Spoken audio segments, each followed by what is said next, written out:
Porcos na sala. Frank e Diamond. 6. Como determinar a necessidade de libertação. A presença e a natureza dos espíritos imundos podem ser reconhecidas por dois métodos principais. 1. Discernimento. 1 Coríntios 12:10 cita discernimento de espíritos como um dos 9 dons sobrenaturais do Espírito Santo. Um exemplo da operação do dom de discernimento de espíritos aconteceu comigo 2 dias depois do meu batismo no Espírito Santo.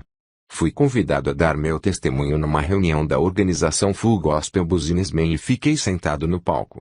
Bem no último banco daquele enorme salão estavam vários hippies. Um deles levantou-se para chegar à frente. Mais 2 de seus colegas o seguiram. Enquanto eu estava olhando o primeiro rapaz, senti uma dor aguda no estômago, como se tivesse recebido um soco.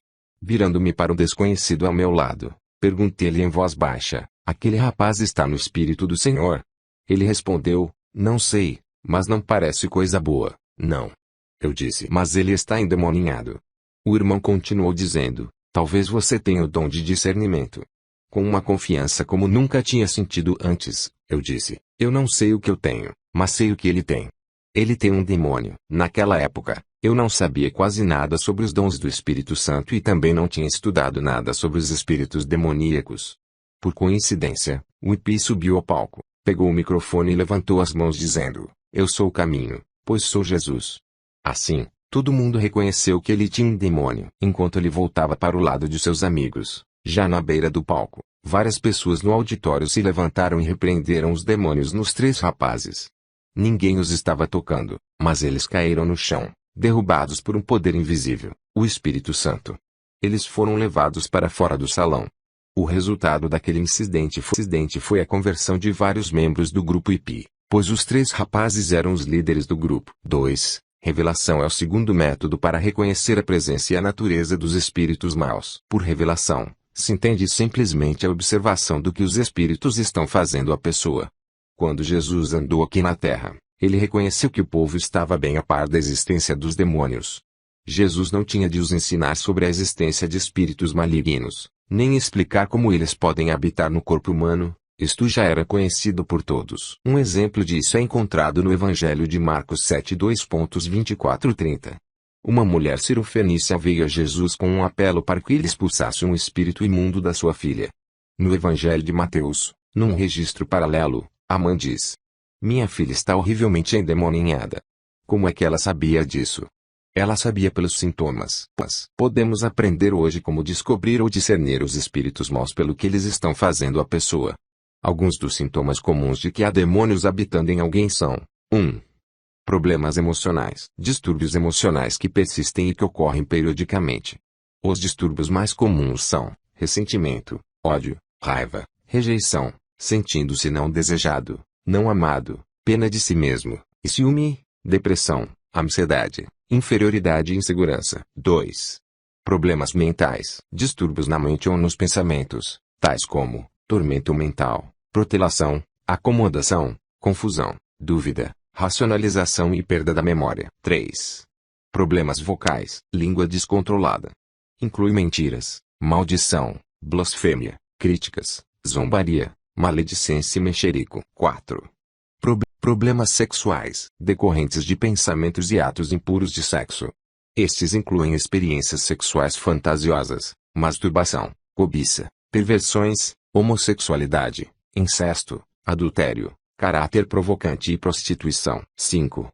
Vícios. Os mais comuns são drogas, álcool, nicotina, remédios, cafeína e comida. 6. Enfermidades físicas. Muitas enfermidades e aflições físicas têm sua origem com os espíritos de enfermidade. Veja Lucas 13:11. Quando um demônio de enfermidade é expulso, há necessidade de orar pela cura de qualquer dano feito por ele. Assim, há uma relação entre a libertação e a cura. 7. Erro religioso. Qualquer envolvimento em erros religiosos pode abrir a porta para os demônios. Os objetos e a literatura de religião como um imã trazendo os demônios para dentro das casas. Religiões falsas, religiões orientais, religiões pagãs, filosofias e ciências mentais.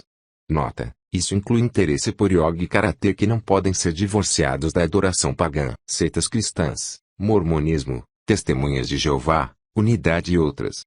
Tais seitas negam ou confundem a necessidade do sangue de Cristo como meio de redenção e salvação. As seitas incluem também certos clubes, sociedades e agências sociais que usam religião, as escrituras sagradas e até Deus, como fundamento, mas omitem o sangue e a redenção.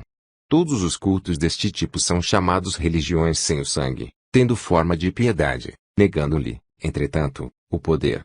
Foge também destes 2 Timóteo 3:5. Ocultismo e espiritismo, sessão espírita, feitiçaria, magia, levitação, necromancia, escrita automática, percepção extrasensorial, hipnose, horóscopo, astrologia, adivinhação, etc.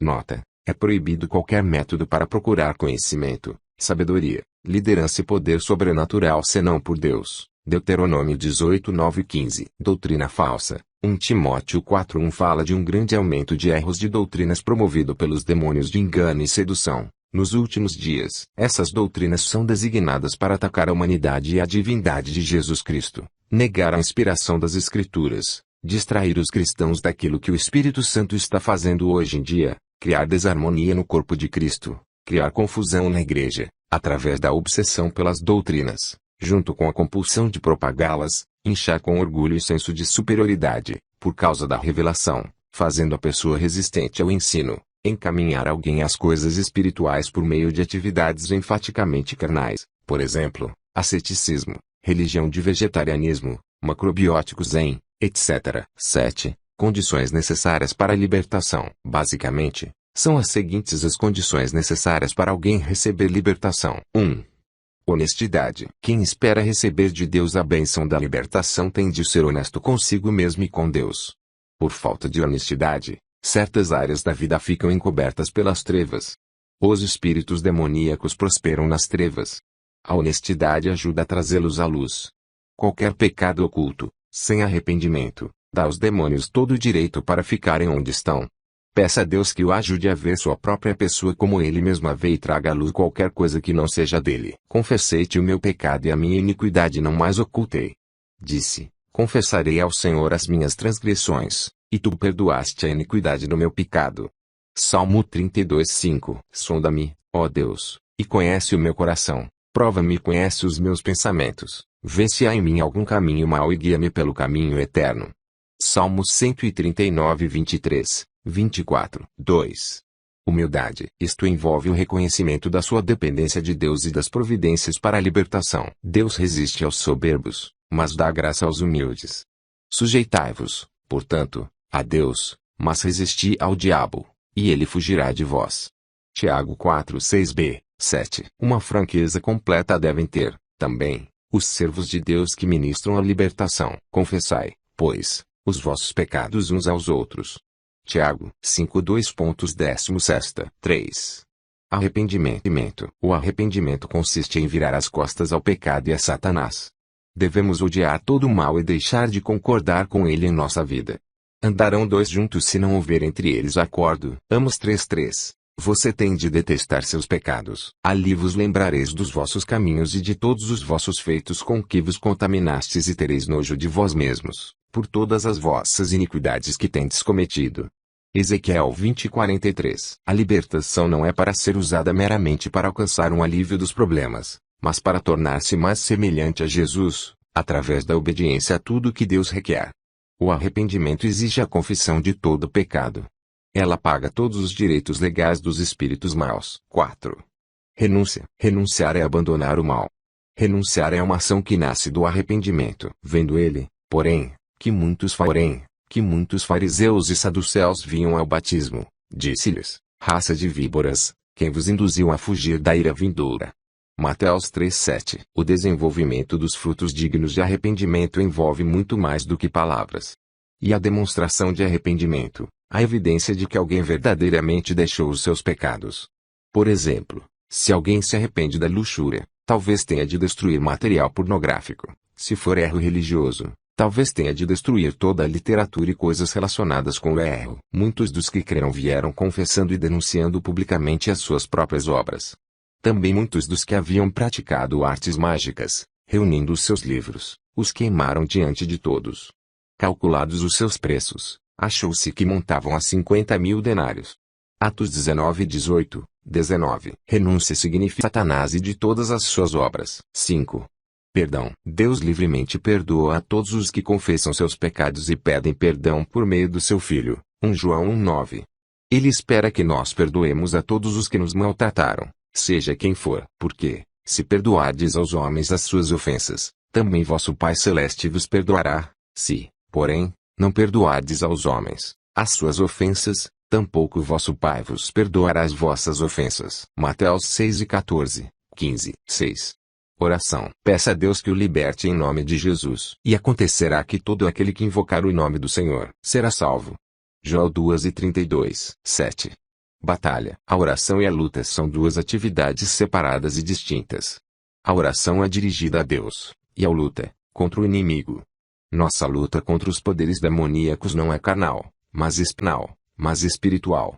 Veja Efésios 6:2.10-12, 2 Coríntios 10:3-5. Use as armas de submissão a Deus, o sangue de Jesus Cristo, a palavra de Deus e seu próprio testemunho como crente. Veja Tiago 4:7, Apocalipse 12:11, Efésios 6:17. Identifique os espíritos, enfrente-os diretamente pelo nome, com voz de autoridade, e com fé mande-os embora, em nome de Jesus Cristo. Entre na luta com determinação, confiante na vitória. Jesus Cristo não falha. Ele é o libertador. Estes sinais hão de acompanhar aqueles que creem, em meu nome, expelirão demônios. Marcos 16:2.17. Eis aí vos dei autoridade para pisar de serpentes e escorpiões, e sobre todo o poder do inimigo, e nada absolutamente vos causará dano. Lucas 10:19. O Senhor é a minha rocha, a minha cidadela, o meu libertador, o meu Deus, o meu refúgio. Salmo 18.